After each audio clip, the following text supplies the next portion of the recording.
Stellantis has shocked Canada with a decision that few saw coming, sending waves of uncertainty through the heart of the nation's auto industry. The company has announced it will relocate production of the Jeep Compass, a vehicle that has rolled off Canadian assembly lines for years and become a symbol of local manufacturing pride.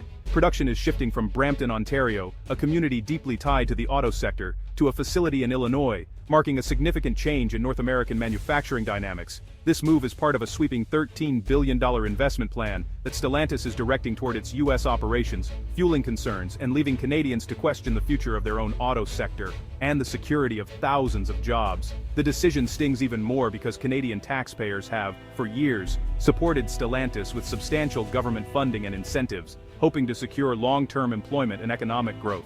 For many families, this isn't just a business move, it's a devastating blow to local jobs, livelihoods, and a breach of trust between the company and the communities that have supported it for generations. The abrupt shift has strained relations between Stellantis and Canadian officials, who now face mounting pressure from workers, unions, and the public to respond decisively and protect the nation's manufacturing base. Many observers see this as a direct reaction to aggressive U.S. economic policies and incentives, sparking heated debates about trade, competition, and the sovereignty of Canada's industrial future. The fallout is already rippling through the Canadian auto industry, raising fears about the stability of manufacturing jobs, the future of skilled labor, and the broader impact on local economies. For a nation proud of its manufacturing legacy, the loss of such a key production line is more than just an economic setback. It's a direct challenge to Canada's identity, resilience, and its vision for the future of work. Ontario Premier Doug Ford has responded with outrage, demanding Canada fight back against the U.S. over lost auto jobs. In a fiery press conference, Ford blamed former President Trump for pressuring automakers to move south. He called on Ottawa to take a hard line, even suggesting retaliatory tariffs if the U.S. doesn't play fair. Ford's stance reflects growing frustration with American protectionism and signals a potential escalation in trade tensions. His message: Canada must defend its workers and manufacturing base, not just rely on quiet diplomacy. The ball is now in the federal government's court to deliver a unified, forceful response. The federal government has threatened legal action against Stellantis, accusing the company of breaking its commitments to Canada. Industry Minister Melanie Joly sent a stern letter to Stellantis' CEO, citing violations of agreements tied to taxpayer-funded subsidies. Prime Minister Mark Carney echoed the disappointment, insisting Stellantis honor its promises to Canadian workers. Ottawa's legal threat is a clear signal. Public funds come with binding obligations, and companies will be held accountable. The government hopes this pressure will force Stellantis back to the table, or at least secure better terms for Canadian plants. This standoff could set a precedent for how Canada deals with global corporations in the future. Stellantis, under fire, insists it remains committed to Canada, pointing to ongoing investments in Brampton and Windsor. The company frames the Compass move as a strategic realignment, not a withdrawal, and hints at future plans for its Canadian facilities. Stellantis is dangling the prospect of new projects, possibly in electric vehicles, to offset job losses and calm tensions. Yet details remain vague, leaving workers and officials anxious for concrete guarantees. The company's promises are a gamble. Will talk of future investment be enough to restore trust? For Brampton's assembly workers, the news hit hard. Many feel blindsided after years of loyalty to Stellantis. For decades, these workers have poured their energy and skill into building vehicles that drive Canada's economy, believing their dedication would secure their futures. Now, with the sudden announcement, a sense of betrayal and shock hangs heavy in the air as families and friends gather outside the plant, searching for answers and reassurance. The loss of these stable, well-paying jobs threatens not just families, but the entire local economy.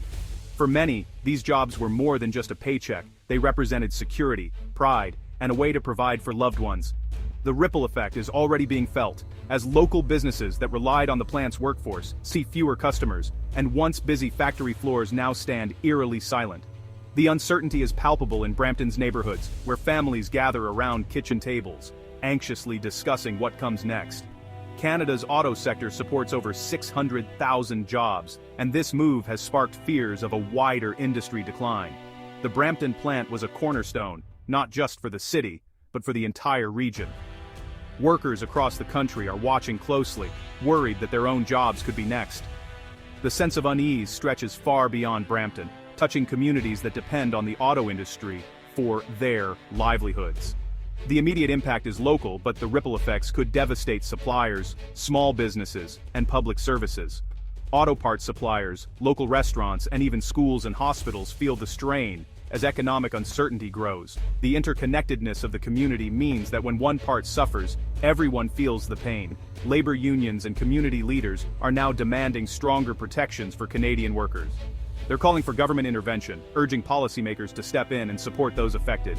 Rallies and press conferences have become a common sight as workers and their families unite to make their voices heard, determined not to be forgotten. The Brampton crisis is a stark reminder of how global corporate decisions can upend lives overnight. Decisions made in distant boardrooms have immediate life-altering consequences for entire communities. The empty plant at dawn stands as a symbol of uncertainty, as workers file out with heavy hearts, unsure of what the future holds. For many, the fight to save these jobs is about more than paychecks. It's about the survival of their community. Town hall meetings are filled with passionate voices as neighbors come together to support one another and search for solutions. The bonds formed in these difficult times are a testament to Brampton's resilience and determination. The uncertainty has left families worried about their future and the future of Canadian manufacturing. Parents wonder how they'll pay the bills, while children sense the tension at home. The Canadian flag outside the shuttered factory is a poignant reminder of what's at stake.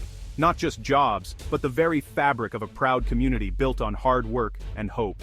The Stellantis dispute is unfolding amid rising North American trade tensions and aggressive U.S. economic policies. Billions in new U.S. investments are seen as a direct result of America First strategies, putting Canadian jobs at risk. Canadian officials believe Stellantis is responding to U.S. incentives, highlighting the challenge of competing with a larger neighbor. Calls for retaliatory tariffs reflect a growing belief that Canada must defend its interests more assertively. The affair is a test case for how Canada will respond to American protectionism and multinational corporate power. It's a wake-up call.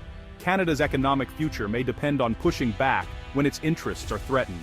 The Stellantis crisis has forced Canada to confront the fragility of its auto industry, exposing vulnerabilities that many had long ignored. Once a symbol of strength and innovation, the sector now faces unprecedented uncertainty, as the ripple effects of this crisis are felt across communities and supply chains. With a major production line gone, fears are mounting about job losses, economic decline, and the erosion of a proud manufacturing legacy. The question on everyone's mind: can Canada maintain its place in the fiercely competitive global economy, or will it be left behind as other nations surge ahead? There is growing anxiety that Canada's role as an auto manufacturing hub is slipping away. Leaders now face mounting pressure to rethink their strategy, balancing the needs of workers, businesses, and the broader economy. The government is being called upon to offer better incentives, invest in cutting-edge technologies like electric vehicles and automation, and strengthen trade protections to safeguard Canadian interests. The response from policymakers will not only shape investor confidence, but also send a powerful signal about the country's commitment to its industrial future. The stakes are high. The future of Canadian manufacturing and the livelihoods of thousands hang in the balance. This is a pivotal moment, one that will define the stability of the auto sector for years to come. The prosperity and security that the industry brings to families and communities can no longer be taken for granted. Every decision made now will have lasting consequences, shaping not just the economy, but the very fabric of Canadian society. The choices made in boardrooms and government offices will determine whether Canada's auto industry adapts, evolves, and thrives, or fades into history as a relic of a bygone era. The nation stands at a crossroads. It must decide whether to be a passive player, watching opportunities slip away, or to take bold action and seize control of its industrial destiny. The path forward is uncertain, but the resolve to shape a brighter future for Canadian manufacturing has never been more important.